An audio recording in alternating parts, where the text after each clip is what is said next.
निवेदन है सर्वप्रथम कृपया वो बटन दबा के राशि जारी करें सर, फिर हम विश्लेषण की ओर बढ़े।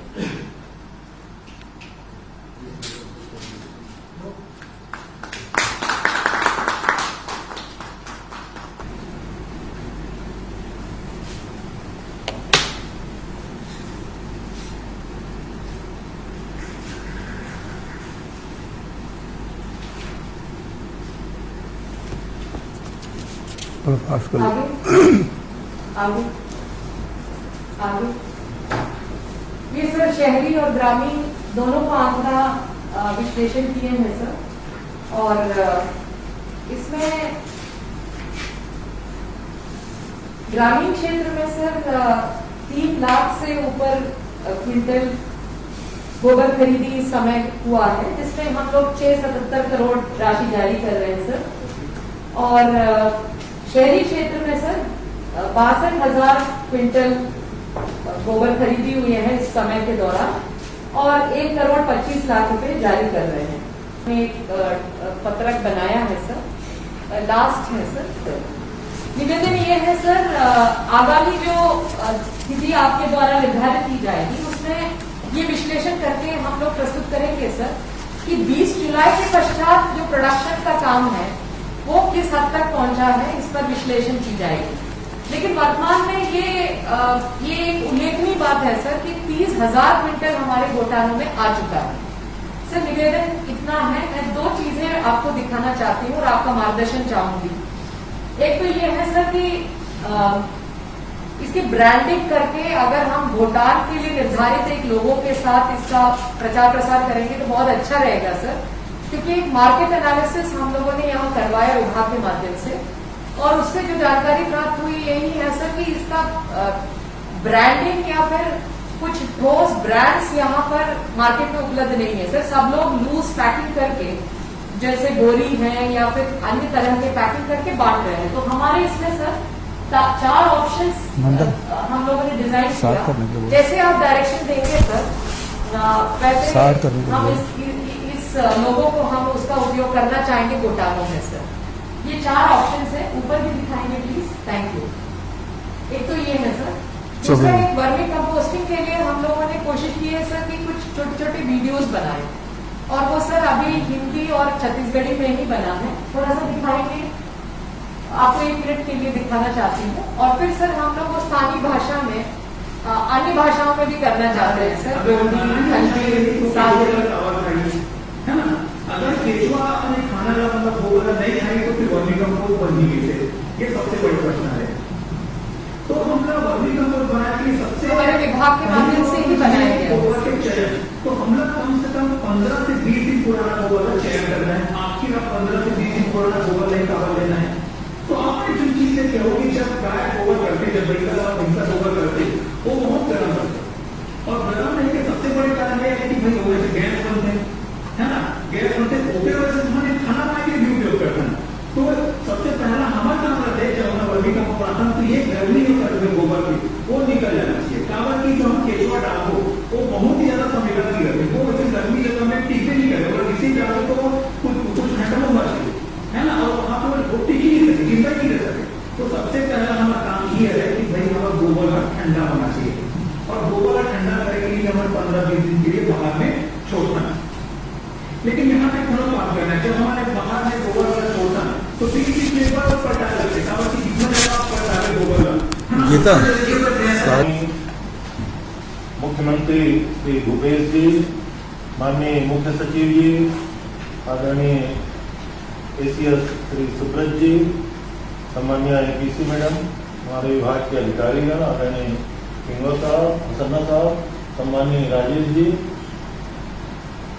आज सबसे बड़ी सौभाग्य की बात है कि गोबर खरीदी के दिन माननीय मुख्यमंत्री जी ने घोषणा किया था कि हर 15 दिन में गोपालकों को जिनका गोबर विक्रय किया जाएगा उनको पेमेंट किया जाएगा, और आज चौथा किस्त के रूप में लगभग 8 करोड़ रुपया उन गोधन गोपालकों को जिनने गोबर विक्रय किया है माननीय मुख्यमंत्री जी के हाथों प्रदान किया गया है। छत्तीसगढ़ एकमात्र राज्य है जो गौ माता की रक्षा के लिए, कृषि के संवर्धन के लिए ऑर्गेनिक खेती के लिए और चराई रोकने के लिए गोठान निर्माण करने का निर्णय लिया। 5454 गोठान जो निर्मित गोठान है उसमें हम लोगों ने कार्य प्रारंभ कर दिया। सौभाग्य से आदरणीय मुख्यमंत्री जी ने इस बात की भी घोषणा की है कि सभी 11,000 से अधिक पंचायतों में हम इसी साल से गोठान का निर्माण करेंगे और वहाँ गोबर की खरीदी भी करेंगे। गोधन न्याय योजना के अंतर्गत उसको लागू भी करेंगे और किसानों को, गोपालकों को हम गोबर की कीमत भी देंगे। सौभाग्य की बात यह है कि छत्तीसगढ़ एकमात्र ऐसा राज्य है जिन्होंने इस लॉकडाउन के समय भी अपने आप को किसानों के साथ खड़ा किया। माननीय मुख्यमंत्री जी ने जैसे ही पदभार ग्रहण किया, छत्तीसगढ़ के किसानों को सबसे पहले कर्ज माफी के रूप में 10,000 करोड़ रुपया, सिंचाई टैक्स माफी के रूप में 207 करोड़ रुपया, पहले साल धान खरीदी के रूप में लगभग 20,000 करोड़ रुपया, दूसरे वर्ष धान खरीदी के रूप में लगभग 21,000 करोड़ रुपया, राजीव गांधी किसान न्याय योजना के अंतर्गत 5,700 करोड़ रुपया और गोधन न्याय योजना के अंतर्गत लगातार किसानों की मदद और गरीबों की मदद करने के लिए आदरणीय मुख्यमंत्री भूपेश जी कृत संकल्पित हैं और तत्पर हैं।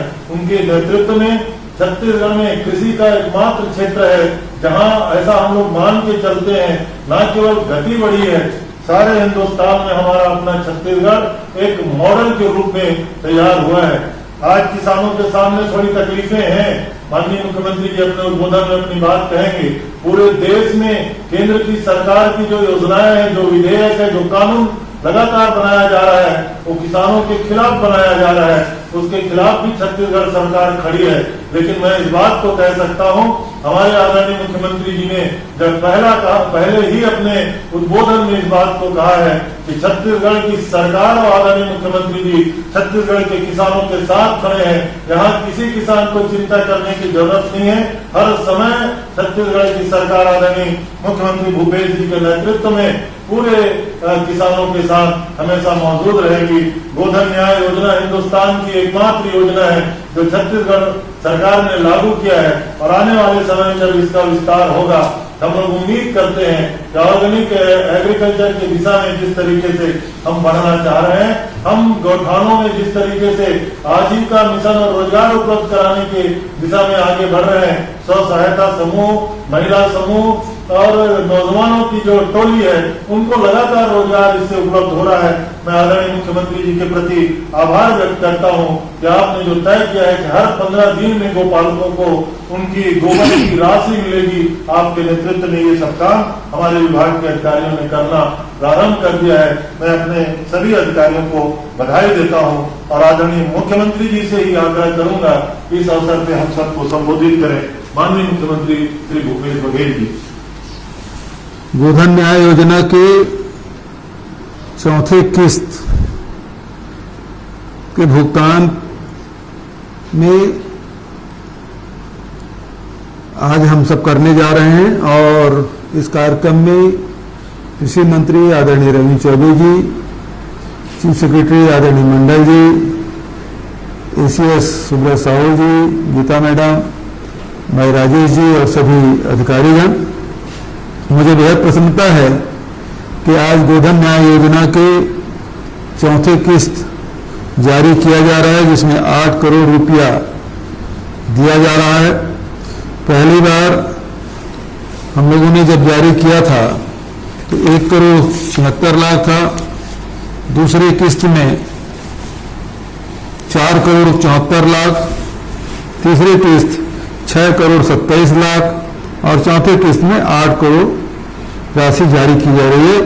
इस प्रकार से देखें तो 20 करोड़ 72 लाख 97,928 रुपया अभी तक के जो गोपालक हैं, जो गोबर विक्रय करते हैं, उनके खाते में चला गया है। तो निश्चित रूप से आज हमारे गोपालकों के आर्थिक सुदृढ़ीकरण करने के लिए एक महत्वपूर्ण कदम हमने उठाया है, उसका लाभ लोगों को मिल रहा है। बहुत सारी सूचनाएं विभिन्न ग्रामों से, विभिन्न गौठानों से मिल रही है कि किस प्रकार से जो गौपालक है उसकी आर्थिक स्थिति सुधर रही है। दूसरी तरफ अभी जो जानकारी मिली है उसमें करीब 30,000 क्विंटल हम वर्मी कंपोस्ट बना चुके हैं। आने वाले समय में ये मात्रा और बढ़ेगी। इसके पैकिंग के लिए, इसके ब्रांडिंग के लिए और उसके लिए विपणन की व्यवस्था की जाएगी ताकि किसानों को ये खाद मिल सके और उसका लाभ भी पूरे प्रदेश को मिल सके। आदरणीय साथियों, एक तरफ हमने इसके पहले भारत रत्न पूर्व प्रधानमंत्री राजीव जी के जयंती के अवसर पर, पुण्यतिथि के अवसर पर, शहादत के अवसर पर हमने राजीव गांधी किसान न्याय योजना की पहली किस्त दी थी। दूसरा किस्त उनके जयंती के अवसर पर 20 अगस्त को हमने जारी की। जो राशि 5,700 करोड़ है, 2 किस्त उसको दे चुके हैं, 2 किस्त और आपको देंगे। जो हमने कहा है वो हमने पूरा किया है। 2 किस्त बिल्कुल मिलेगा, इस बात के किसान आश्वस्त रहें। अभी ये राशि है जो एमएसपी है, मिनिमम सपोर्ट प्राइस, उसके अतिरिक्त है। हमारे प्रदेश में मिनिमम सपोर्ट प्राइस में हमने 83 लाख मीट्रिक टन धान खरीदा। दूसरे प्रदेशों में ये भी खरीदी नहीं होती। उन किसानों की स्थिति क्या होगी, इसके बारे में समझा जा सकता है। और अभी जो 3 कानून लाए हैं, वो उसमें एमएसपी में किसान धान बेच ही नहीं पाएगा। किसान को जो बोनस देने के लिए भारत सरकार ने मना किया ही। हम तो 2500 रुपये में सीधा खरीदना चाहते थे, लेकिन भारत सरकार ने ये बोनस देने के लिए हमको मना किया। और उसके बाद हम किसानों को से जो वादा हमने किया था उसके प्रति हम कटिबद्ध हैं, और इसी कारण से हमने राजीव गांधी किसान न्याय योजना लागू की। दूसरी तरफ अभी जो बाजार जो कानून बना है, उसके तहत मंडी से बाहर खरीदी बिक्री होगी। इसका मतलब यह है कि मंडी धीरे धीरे समाप्त हो जाएगा और इसकी खरीदी केवल बाहरी व्यापारी करेंगे, पूरा बाजार का नियंत्रण उनके हाथ में होगा। तो ये सोचना कि हमें समर्थन मूल्य में हमारा अनाज बिकेगा, ये दिवा स्वप्न हो जाएगा। इसमें कभी किसानों को भला नहीं होने वाला, और इसीलिए पूरे देश भर में इसका विरोध किया जा रहा है। और मैं भी भारत सरकार से, प्रधानमंत्री से मैंने पत्र लिखा कि ये जो कानून है इसे रोका जाना चाहिए, क्योंकि ये छत्तीसगढ़ के हित में नहीं है, देश के हित में नहीं है। और ये मंडी एक्ट, जहां कृषि उत्पादन है, वो कृषि है, वो राज्य सरकार का विषय आता है, और इसलिए बिना राज्य सरकार के विश्वास में लिए इस प्रकार से कानून बनाना प्रदेश के हित में नहीं है। लेकिन हमारी बात हम सुनी कर दी गई, लेकिन अभी भी हम अपील कर रहे हैं कि ये जो कानून बना है उससे नुकसान होगा। एक दूसरा जो नियम है वो है कॉन्ट्रैक्ट फार्मिंग का। कॉन्ट्रैक्ट फार्मिंग में स्थिति ये होगी कि ये लोगों के हाथ में, हम अपने जो किसान हैं वो अपने खेत में ही मजदूर बन जाएंगे। और तीसरा जो है वो जो आवश्यक वस्तु अधिनियम में जो संशोधन किया गया है, ये कुछ बड़े व्यापारी पूरे देश के अनाज को एकत्रित कर लेंगे, और इसमें दलहन तिलहन को आवश्यक वस्तु अधिनियम से बाहर कर दिया गया है। इसका मतलब ये होगा कि सस्ते दर पर ये लोग खरीदेंगे और महंगे दर पर बेचेंगे, ये उपभोक्ताओं को भी भारी पड़ने वाला है। तो ये न किसान के हित में है न उपभोक्ताओं के हित में है, और इसलिए आज इसका विरोध पूरे देश भर में हो रहा है।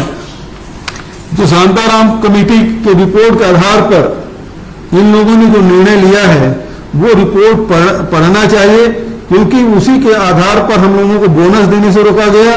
उसी के आधार पर ये मंडी बंद करने का, मंडी के खिलाफ में फैसला दिया गया है कि मंडी में अब अनगिनती नहीं होगी, उसमें कोई लाइसेंसधारी की कोई आवश्यकता नहीं होगी।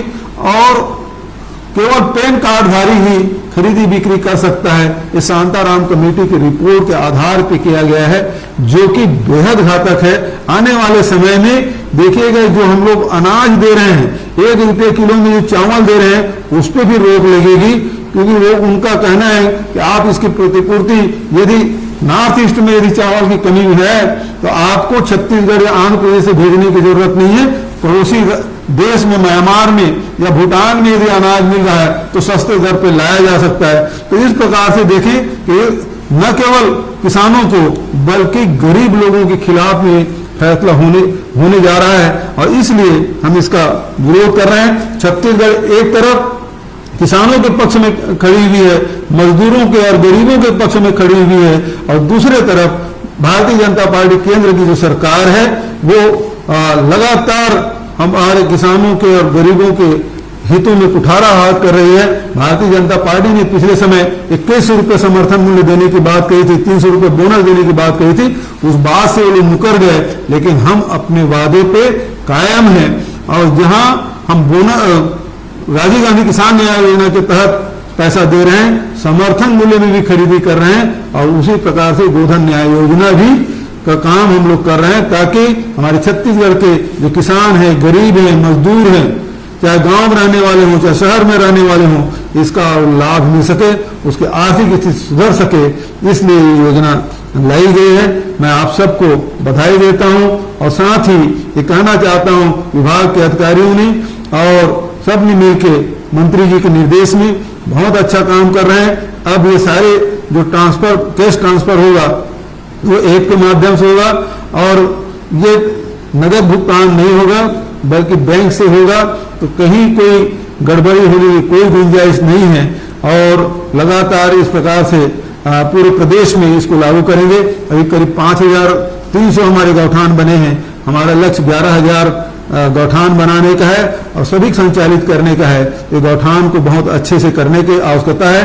तो हमारा जो नारा है, छत्तीसगढ़ के 4 चिन्हारी, नरवा गरवा घुरवा बारी, और इसको मजबूत प्रदान करेंगे। छत्तीसगढ़ मजबूत होगा, छत्तीसगढ़ के लोग आर्थिक रूप से संपन्न होंगे, तो निश्चित रूप से देश के विकास में हमारा योगदान होगा। इन्हीं शब्दों के साथ मैं आप सबको पुनः बधाई और शुभकामना देते हुए अपनी वाणी विराम देता हूँ। धन्यवाद। जय हिंद, जय छत्तीसगढ़।